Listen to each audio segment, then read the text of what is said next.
नमस्कार, इस बुलेटिन में आपका स्वागत है। मैं हूं आपके साथ रविंद्र सिंह। बढ़ते हैं खबरों में आगे। दिल्ली के सीएम अरविंद केजरीवाल तिहाड़ जेल से रिहा हो गए हैं। जेल से बाहर आने के बाद उन्होंने आम आदमी पार्टी के नेताओं और कार्यकर्ताओं को संबोधित किया। उन्होंने कहा कि लाखों लोगों ने मेरे लिए दुआएं की, उन लोगों की दुआओं की वजह से आज मैं बाहर आ गया हूं। केजरीवाल ने बीजेपी पर हमला बोलते हुए कहा कि इन लोगों ने मुझे जेल में डाल दिया था। इन लोगों को लगा कि केजरीवाल को जेल में डाल देंगे तो मेरे हौसले टूट जाएंगे, लेकिन मेरे हौसले और मेरी ताकत 100 गुना ज्यादा बढ़ गई। उन्होंने कहा कि इनकी जेल की मोटी मोटी दीवारें, सलाखें केजरीवाल के हौसलों को कमजोर नहीं कर सकती। अरविंद केजरीवाल को जमानत मिलने पर वाराणसी में आम आदमी पार्टी के कार्यकर्ताओं द्वारा मिठाई बांटकर खुशियां मनाई गई। वहीं कार्यक्रम का नेतृत्व रमाशंकर सिंह पटेल जिलाध्यक्ष ने किया। आम आदमी पार्टी वाराणसी के कार्यकर्ताओं ने ढोल नगाड़ों के साथ खुशियां मनाई और एक दूसरे का मुंह मीठा करवाया। उत्तर प्रदेश के बलिया में समाजवादी पार्टी के कार्यकर्ताओं ने योगी सरकार के खिलाफ जोरदार प्रदर्शन किया। वहीं सरकार के ऊपर जन विरोधी होने का आरोप भी लगाया। बलिया में शहर से लेकर सड़कों तक भारी संख्या में समाजवादी पार्टी के कार्यकर्ताओं ने प्रदर्शन किया। घोसी से सांसद राजीव राय ने योगी सरकार पर निशाना साधा, तो वहीं सलेमपुर सांसद रमाशंकर राजभर ने भी योगी सरकार को जमकर कोसा। देखिए, आज जनपद की तरफ से समाजवादी पार्टी ने धरने का कार्यक्रम रखा था। जो जनपद बलिया के बाढ़ के सवाल है, जो देश में बढ़ती हुई महंगाई है, भ्रष्टाचार है, बेरोजगारी है और सत्ता दबंग और भाजपा और का जो गठबंधन सरकार का जो गठबंधन हुआ, उसके खिलाफ आज हम लोगों ने धरना दिया है और धरना देकर पत्र दिया। अत्याचारी, निरंकुश, लोगों को ठगने वाली, भ्रष्टाचार का जीता जागता साक्षात उदाहरण, जिस सरकार में गरीबों को रौंदा जा रहा हो, जिस सरकार में हमारी बेटी बहनें सुरक्षित न हो, जिस सरकार में बेरोजगारों की फौज खड़ी जाती रहो, जिस सरकार के मुख्यमंत्री इजराइल में नौकरी के नाम पर हमारे बच्चों से वहां झाड़ू पोछा बुलेट खाने के लिए भेज दिए हो, जिस सरकार में बिजली के नाम पर गरीबों को छापेमारी करके लूटा जा रहा हो, उस सरकार के खिलाफ आंदोलन की शुरुआत बलिया की धरती से, क्रांतिकारी धरती से हुआ है, जिसका अपना खुद का एक इतिहास। उत्तर प्रदेश के मऊ में चेयरमैन पद के दावेदार गणेश मल्ल पर दबंगई के आरोप लगे हैं। जानकारी के मुताबिक गणेश मल्ल पर पंचायत कार्यालय में सभासद राजकुमार राजभर को पीटने का आरोप है। इस बात की सूचना मिलते ही सैकड़ों की संख्या में लोग सड़कों पर उतर आए और चक्का जाम कर दिया। इस मौके पर पूर्व बीजेपी नेता उज्जवल मिश्रा भी मौजूद रहे। वहीं इस मौके पर जाम को खुलवाने पहुंची पुलिस के साथ तीखी नोकझोंक भी हुई। हालांकि कार्रवाई का आश्वासन देने के बाद जाम को खुलवाया जा सका। यह मामला मधुबन थाना क्षेत्र का बताया जा रहा है। उत्तर प्रदेश के महोबा में इंडियन बैंक का अजब कारनामा देखने को मिला है, जिसमें एक 20 साल पहले मर चुके इंसान को 4,30,000 रुपए का लोन दे दिया गया। जहां इस बात को सुनकर आप हैरान हो रहे हैं, वहीं दूसरी ओर किसान का परिवार इस घटना से खासा परेशान है। यह घटना उस वक्त सामने आई जब स्यावान गांव का रहने वाला कपूरा अपनी जमीन की वसीयत कराने के लिए खतौनी की नकल निकलवाने पहुंचा। खतौनी की नकल निकलवाने पर उसे पता चला कि वर्ष 2022 में किसान क्रेडिट कार्ड के जरिए जमीन को गिरवी रखकर 4,30,000 रुपए का लोन ले लिया गया है। यह सुनकर कपूरा नाम का यह शख्स परेशान हो गया। उसने बताया कि उसके दादा मुलुआ को मरे हुए तो 20 वर्ष बीत चुके हैं।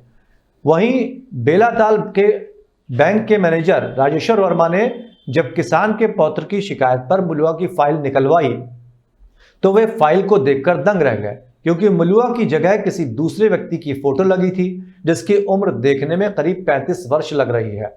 यह पूरा मामला जालसाजी का बताया गया है। बैंक मैनेजर ने इस मामले में फील्ड ऑफिसर की गलती बताई और कहा कि स्थलीय सत्यापन ठीक से नहीं करने के चलते यह घटना हुई है।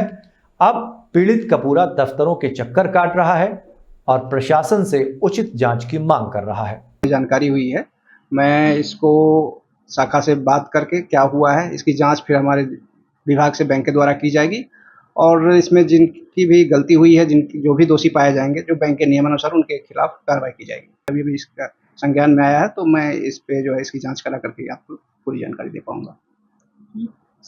संगम की धरती कहे जाने वाले प्रयागराज में वर्ष 2025 में आयोजित किए जाने वाले महाकुंभ से पहले ही यहां के अखाड़ों में पेशवाई शब्द को बदले जाने को लेकर हलचल तेज हो गई है। अखाड़ों के संतों का कहना है कि समय के साथ मनुष्य और राष्ट्र दोनों को बदलना चाहिए। क्या है पेशवाई और क्यों उठ रही है इसके बदले जाने की मांग, आइए जानते हैं इस रिपोर्ट। संगम की धरती पर जनवरी 2025 में महाकुंभ का आयोजन होने जा रहा है। महाकुंभ के आयोजन से पहले संगम नगरी प्रयागराज में गुरुवार को कीड़गंज में स्थित श्री पंचायती अखाड़ा बड़ा उदासीन में जुटे विभिन्न अखाड़ों के संत महात्माओं ने एक बार फिर से पेशवाई और शाही स्नान का नाम बदले जाने की मांग उठाई है। पेशवाई और शाही स्नान का नाम बदले जाने को लेकर निर्वाड़ी अणी अखाड़े के संत महंत गोपाल दास जी महाराज का कहना है कि समय के साथ मनुष्य और राष्ट्र को भी बदलना चाहिए। पेशवाई और शाही स्नान शब्द बदलने का जो विचार चल रहा है वो संयुक्तिक है। समय के अनुसार मनुष्य ने, समाज ने, राष्ट्र ने बदलना चाहिए और जो मुगल कालीन शब्द थे वो हमारे शब्दकोश से हटना चाहिए। उसके बजाय संस्कृत शब्द जो सनातन धर्म से जुड़े हुए हैं वो उसको प्रचलित होना चाहिए। इसमें दिव्य स्नान भी हो सकता है, अमृत स्नान हो सकता है या राजसी स्नान भी हो सकता है। और पेशवाई के लिए क्या कहेंगे? पेशवाई के लिए छावनी प्रवेशी ही पहले से शब्द आया हुआ है। जब हमारे लड़ाइयाँ होती थी, युद्ध होता था, तब छावनी प्रवेशी कहा जाता था। तो इसको लेकर अखाड़े कब तक निर्णय ले लेंगे? अभी इस महीने के आखिरी तक एक अखाड़ा परिषद की या अखाड़ों की संयुक्त बैठक होने का विचार चल रहा है। अभी तिथि घोषित नहीं हुई है, पर जल्दी ही इसके ऊपर निर्णय करके ये प्रशासन को भी इसका निवेदन दिया जाएगा।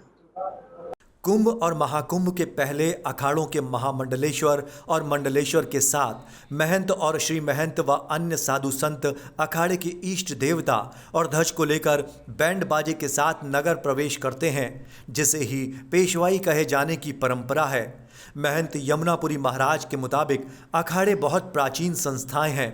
अखाड़ों में बहुत सारी चीज़ें मुगल काल से चली आ रही हैं। जहां तक शाही स्नान और पेशवाई का नाम बदले जाने का सवाल है तो उर्दू और फारसी शब्द अदालतों से लेकर सरकारी कामकाज तक में प्रयोग होते हैं।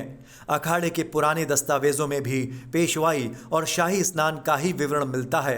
अगर इन नामों को बदलना है तो हर जगह संशोधन करना पड़ेगा, जो कि आसान नहीं होगा।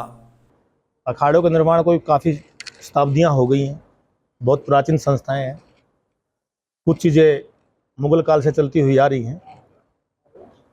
तो अभी अखाड़ा परिषद की जब तक मीटिंग नहीं होती है, मीटिंग में ये एक एजेंडा आता है और उसके बाद ये सब कुछ एक सर्वसम्मति बनती है, उसके बाद ही कुछ बोला जाना इसमें उचित रहेगा। अच्छा, क्या शाही स्नान और जिस तरह से पेशवाई निकलती थी, ये इनमें जो आपत्ति की जा रही है कि ये उर्दू शब्द हैं?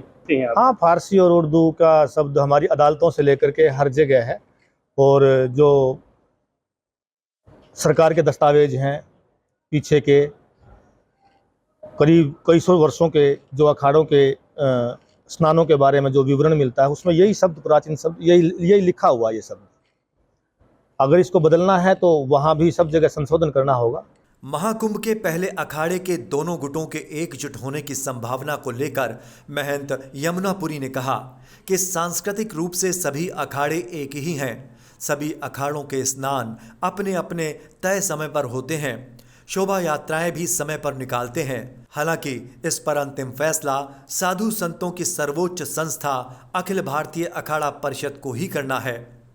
प्रयागराज से श्री न्यूज के लिए मोहम्मद अफजल की रिपोर्ट। तो इस बुलेटिन में फिलहाल इतना ही। जुड़े रहिए श्री न्यूज के साथ।